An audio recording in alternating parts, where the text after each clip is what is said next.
우리는 지금까지 구체적으로 세속계, 수도계, 학문계 등과 같은 다양한 이종의 세계를 보았습니다. 이제는 이런 허다한 세계 중 교육계가 어떤 것이냐 하는 문제가 남습니다. 이제까지 무수한 교육관이 있고 이들 간에는 서로 거의 소통할 수 없을 정도의 의미상 단절과 간격이 있었습니다. 우리는 그 모든 것을 부정하고 새로운 입장을 택하고자 합니다.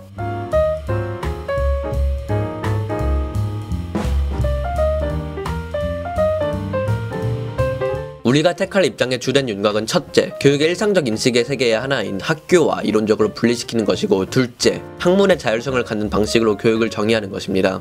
우리는 교육이, 학교라는 제도가 이 세상에 출현하기 이전부터 교육이 실제였으며 지금도 교육은 학교라는 울타리에 제한받지 않고 진행되고 있다고 봅니다. 또한 교육은 고유한 자율적인 구조와 특성을 가지고 있는 세계이기 때문에 교육학은 그 자체의 특징 있는 구조에 적절한 그 자체의 특징 있는 범주를 가진 자율적인 학문이 되어야 할 것으로 보입니다. 교육학이 말하는 교육의 실제와 일상적 의미의 교육과는 일치할 수 없습니다. 만약 여기에 일치가 이루어진다면 교육학이 별도로 존재해야 할 이유가 없어집니다. 그러나 이 말은 우리가 사용하고자 하는 교육이라는 말이 우리의 생활에서 전혀 이질적인 것이라는 뜻이 아닙니다. 우리에게 친근하지 않은 것은 교육이 아니라 그것을 제대로 포착할 수 있는 개념적 체계입니다. 즉 교육이 아니라 교육학이 문제가 됩니다. 오히려 알고 보면 우리가 지칭하고자 하는 교육은 우리의 생활 속에서 너무도 친근하게 체험되고 있는 세계를 지칭하고 있습니다. 그것은 동서고금을 통해서 동일한 구조로 보편적으로 존재해왔으나 다만 그것을 아직 개념적으로 포착하는 일을 소홀히 한 것입니다.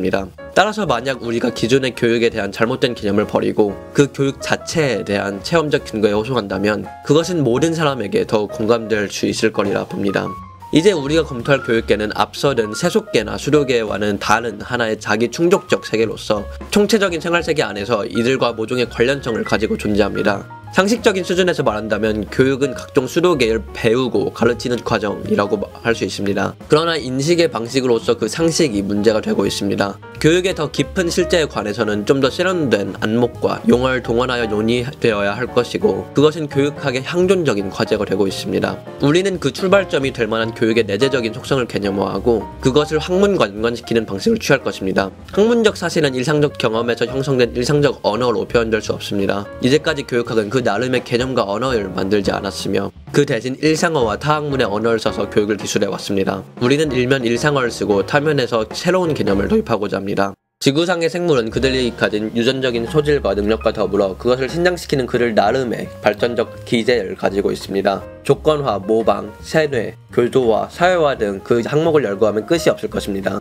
이들은 각각 상이한 특징과 조건을 가지고 있습니다. 그 가운데 인간은 교육을 가지고 있는 것입니다. 이것은 어린 유아에서부터 성인에 이르기까지 보편적으로 발견할 수 있습니다. 그것이 무엇일지를 간략하게 그 윤곽을 파악하는 정도에서 이해해보기로 합시다. 인간은 본질상 활동적이며 생산적인 존재입니다. 그 생산에는 모든 인간적인 산물이 포함되지만 그 가운데 가장 특수하고 중요한 부분은 인간성 자체입니다. 인간은 아직 그 본질이 결정되지 않은 동물입니다. 그가 무엇이 될 것인지는 그의 역사적 결정을 기다리고 있습니다. 인간은 그 본질을 그것을 개발하는 과정에서 경험합니다. 즉 인간의 자기 이해는 생리적인 것이 아니라 실천의 소산입니다. 인간은 어떤 방식으로건 변전합니다. 그것은 강요된 것일 수도 있고 선택적인 것일 수도 있습니다. 중요한 것은 우리가 우리 자신의 인간성을 창조함에 있어서 스스로 소외되지 않은 방식으로 이루어져야 된다는 것입니다. 이 점이 우리가 모색하고자 하는 교육의 1차적인 특징이며 조건입니다. 교육은 인간이 자신의 의지와 노력으로 자신을 변형시켜 나가는 과정에 참여하는 세계입니다. 인간은 과거를 건너서 미래 잠재적인 가능성과 더불어 실존합니다. 인간은 과거의 사건들이라는 개인적인 역사로부터 한 발 벗어난 현재에 열려있는 미래를 눈앞에 두고 계획합니다. 교육은 인간이 자신의 책임하에 그런 내재적 가치가 있는 인간의 가능성을 개개인이 주체적으로 실현시키고 확인하는 실천의 구조를 가진 자율적인 세계입니다.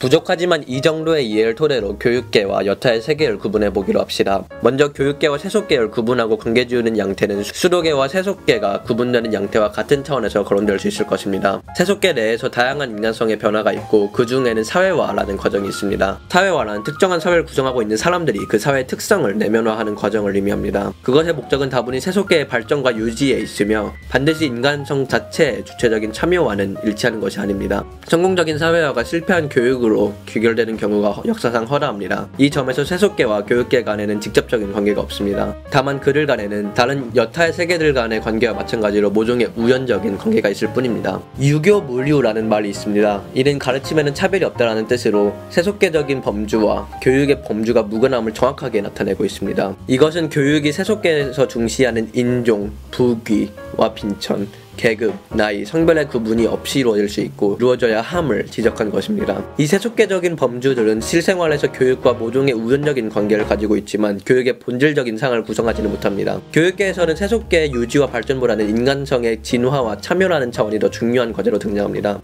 이 점에서 교육은 수도계와 더 긴밀한 관련을 가집니다. 이제 우리가 검토할 대목은 교육계와 수도계 간의 차이와 관계 양상입니다. 한마디로 교육계는 수도계의 존재를 전제하고 존립하지만 그 구조와 목적의 면에서 서로 혼동되어서는 안 될 별개의 세계로 이해되어야만 합니다. 우리가 제정이 하려는 교육은 수도계와 공존한다고 말할 수 있습니다. 그러나 공존과 동일성은 구분되어야 합니다. 교육은 수도계와 공존하지만 그것은 수도계와 전혀 다른 속성을 가지고 있는 실제입니다.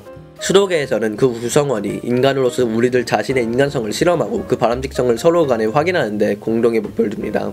여기서 중요한 것은 인간성 자체의 내재적 가치를 인정하고 확인하는 것입니다. 그럼에도 불구하고 수도계는 그것이 개인에게 소유되지 않는 한 그 개인에게서는 소외된 세계라고 할 수 있습니다. 교육에서는 아직 그 가능성으로 남아있는 인간의 본질을 탐색하고 그 산물에 대해서 서로가 만족합니다. 교육은 이처럼 자신의 가능성을 실현하는데 우리 각자가 주체적인 참여를 하는 세계입니다. 우리의 독특한 세계로서 교육이 무엇일지를 읽어야 이해하기는 어렵습니다. 더욱 손쉬운 이해를 돕기 위해서는 장상호는 그 역사가 오래고 또 우리에게 널리 알려진 하나의 전형적인 신화에 비추어 보자 합니다. 그 다음에 그 신화적 비유에 좀 더 전문적인 개념과 용어를 첨가하여 그 실상을 파악하는 방편을 써보기로 합시다. 장상호가 여기서 소개하고자 하는 신화는 구체적으로 말해서 플라톤의 국가론의 제7편 첫머리에 나오는 동굴의 신화입니다. 소크라테스가 그의 그라우콘과 대화한 내용을 플라톤에게 전하는 방식으로 소개되는 이 신화는 놀랍게도 그 구조의 면에서 우리가 이번 영상에서 택하려는 교육관과 그 구조와 내용의 면에서 너무도 유사합니다. 동굴 안에는 입구 쪽으로 등을 돌리고 한쪽 방향으로만 볼 수 있도록 머리를 고정시켜 묶은 죄수들이 있습니다. 이때 죄수는 등 뒤에 있는 불빛에 의하여 앞면 벽에 비치는 사람이나 동물의 그림자를 실제라고 생각하게 됩니다.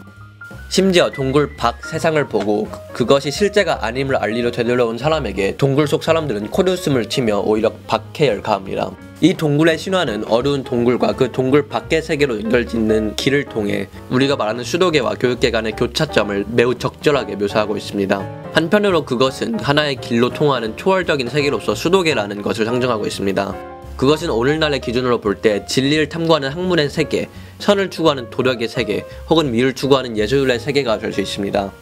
이 신화는 수도계를 오르내리는 사람들과 활동을 매우 자세하게 기술하고 있습니다. 동굴의 밑바닥에 있는 사람은 그림자를 보고 진실이라고 생각하며 동굴 밖의 사람은 그것이 허위임을 압니다. 여기에 위치상의 수직적인 차이가 있는 것입니다. 이 신화의 강렬한 이미지는 그 수도계적인 위계상의 차이보다는 그 차이를 인식하게 되는 주인공의 독특한 활동에 있습니다. 알다시피 여기에는 두 가지 과정이 있습니다. 그 하나는 동굴 안에 갇혀있던 사람들이 그곳에서 풀려나서 동굴 밖을 향해 나가는 활동이고, 다른 하나는 동굴 밖에서 그 동굴 안으로 들어가는 활동입니다. 이들은 모두 독특한 문제 상황이며 그것을 해결하는 방식 역시 독특한 구조를 가지고 있습니다. 이 모두의 활동은 결코 쉬운 일이 아닙니다. 위로 올라가는 길은 거칠고 험악했습니다. 동굴 입구에서 비치는 불빛 자체가 눈을 아프게 했습니다. 되돌아오는 길 역시 쉽지 않았습니다. 어둠의 적응은 밝음의 적응만큼 어렵고 괴로웠습니다. 뿐만 아니라 그 그림자를 진리로 믿고 있는 사람들은 그 생각이 너무 편안하기 때문에 내려오는 자의 의도에 순탄하게 응하지 않습니다.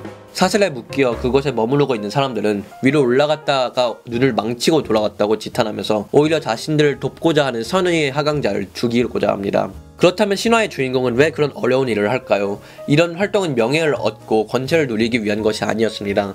그것은 단지 인간된 영혼의 열망에 부응하는 것이었습니다. 그렇다면 그 오름과 내림의 활동의 경우가 어떨까요? 소크라테스는 그 오름을 배움으로 보고 배움은 노는 것과 같이 즐거워야 한다고 말합니다. 그리고 그 내림을 가르침으로써 보고 가르침은 역시 강제적이나 외부적인 보상으로만 설명될 수 없는 것이라고 생각합니다. 어떤 활동의 순수한 가치는 대개 그로 인한 희생에서 더욱 선명히 나타납니다. 소크라테스의 삶 자체가 그것을 입증합니다. 소크라테스에게 있어서 가르침이 생명보다 더 소중했던 것은 그의 죽음이 입증합니다. 그만큼 가르침은 배움 못지않게 비강제적이고 자발적인 활동인 것입니다.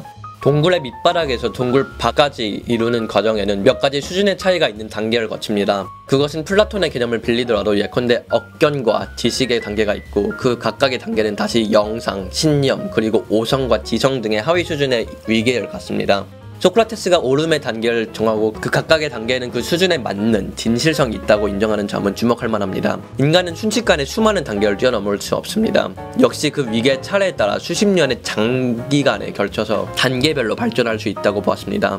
현재 처하고 있는 단계를 무시하고 어떤 특정한 수준에까지 올려놓는 것은 현명한 방법이 못 됩니다. 소크라테스는 가르치려고 할 때 배우고자 하는 자의 소질에 맞춰서 놀리면서 키우는 방식을 추천했습니다. 왜냐하면 자유로운 사람은 어떤 공부에서건 노예 상태에서 배워서는 안 되며 강제적인 공부는 아무것도 그 안에 남질 않기 때문입니다. 위의 신화는 그 구조면에서 우리가 택하고자 하는 교육을 함축하고 있습니다. 장창호는 이런 교육에 대한 원형적인 밑그림 위에 새로운 용어를 덧칠하면서 교육의 이론적인 맥락을 추구하는 방식을 취하고자 합니다. 우선 당신은 이 신화가 우리가 앞서 밝힌 수도계의 측면을 반영하고 있다는 점을 알아차렸을 것으로 보입니다. 동굴 속의 주인공은 협선임의 세속계인 이해관계를 초월하여 자기 본질의 최정상을 실현하려고 하고 있습니다. 여기에는 사다리와 같은 단계가 있습니다. 우리는 수도계를 단계적 계기로 경험합니다. 그것을 우리는 품위라는 말로 부를 것입니다. 품위는 수도계의 수준을 인간적인 측면으로 나타낸 것으로 이해하면 됩니다. 무수한 종류의 수도계가 무수한 수준의 품위를 갖는 것으로 가정됩니다. 품위는 체험 구조로 되어 있으며 그 수준에 따라 수도계를 감별하고 평가하는 방식이 다릅니다. 사람들은 각 수도계의 어느 품위에 정체시킬 수 있습니다. 여기에는 오직 상대적인 지위가 있을 뿐입니다. 수도계 X에서 수준 X1, X2, X3은 뿐만 아니라 끝까지 XN까지 있을 것이며 각각은 그 이전의 것에 비하면 높고 그 이후의 것에 비하면 낮습니다. 다시 말하면 사람들은 그 수도계의 발전 과정에서 생길 수 있는 위계의 어떤 것을 차지하되 그것을 완료된 것으로 볼 수 없기 때문에 상대적으로 품위에 따라 선진과 후진의 구분이 가능합니다. 하지만 그들은 절대적으로 비교할 수 없습니다. 아무리 높은 품위를 차지하고 있다고 하더라도 그 앞에는 또 한 번 진입을 시도할 더 높은 품위가 기다리고 있습니다. 우리의 역사에서 수많은 수도계가 개발되었습니다. 그러나 그것이 아무리 진리스럽고 아름답고 선한 것으로의 진입을 허용하는 것이라고 할지라도 곧바로 나의 것으로 소유될 수는 없습니다. 그 점에서 제반 객관적인 수도계는 우리들 자신으로부터 소외되어 있다고 말할 수 있습니다. 그 내부의 가치를 실현하는 것은 지금의 경험적 상태를 넘어서는 정신적 성숙을 요구합니다. 만약 그런 정신적인 성숙이 이루어지지 않을 경우 그 전통의 큰 부분이 단지 그에게 있어서는 단지 물질의 형태로서 방치되어 있습니다. 또한 아무로 이를 소유하지 않으려 하고 그 물질적인 것이 담고 있는 정신적인 내용은 소실되고 말 것입니다. 모든 수도계의 품위 규정은 어떤 사람들에 의해서 내려지고 있으며 이들은 개인적인 것에 불과합니다. 그럼에도 불구하고 그 사적인 것은 보편성을 가지고 있음으로써 그 진지함을 인정받을 수 있습니다. 나의 수준에서 수도계가 진실된 것이 당신에게도 진실한 것이라면 그것은 그만큼 사적인 단계를 넘어 보편성을 획득하고 있는 것입니다. 이렇게 해서 우리는 단지 방관자로서가 아니라 해당하는 수도계의 보편성에 직접 참여하고자 합니다. 우리는 가능성을 가지고 태어났습니다. 그럼에도 불구하고 그것을 충분히 실현되지 못한 채 우리 내부에 잠재되어 있습니다. 우리가 진정 수도계를 나와 우리의 것으로 체험하고 공헌할 수 있으려면 그 세계와의 상호관계에서 자신의 내면을 정열적으로 재구성하는 일에 종사하지 않으면 안 됩니다. 그 재구성의 비법을 갖춘 세계가 곧 교육계라고 할 수 있습니다. 아무리 화려하고 바람직한 수도계가 있다고 하더라도 각자의 수도계에 대한 체험은 현재 우리가 가지고 있는 품위로 제한되어 있습니다. 각 개인은 경험한 수준에서 그 수도계를 대면하고 규정합니다. 수도계의 수준은 결국 그것이 발전하는 가운데 달리 드러나는 측면이기 때문에 속성상 서로 간의 모순과 갈등이 있기 마련입니다. 품위가 서로 다른 선진과 후진은 서로의 품위를 논리적으로 전달할 수 없습니다. 교육은 수도계의 생산 과정에서 생성된 품위의 차이와 부재에서 비롯된 모순의 틈새와 공간에서 이루어집니다. 교육계는 한마디로 각각의 품위를 연결짓는 과정적 실제라고 할 수 있습니다.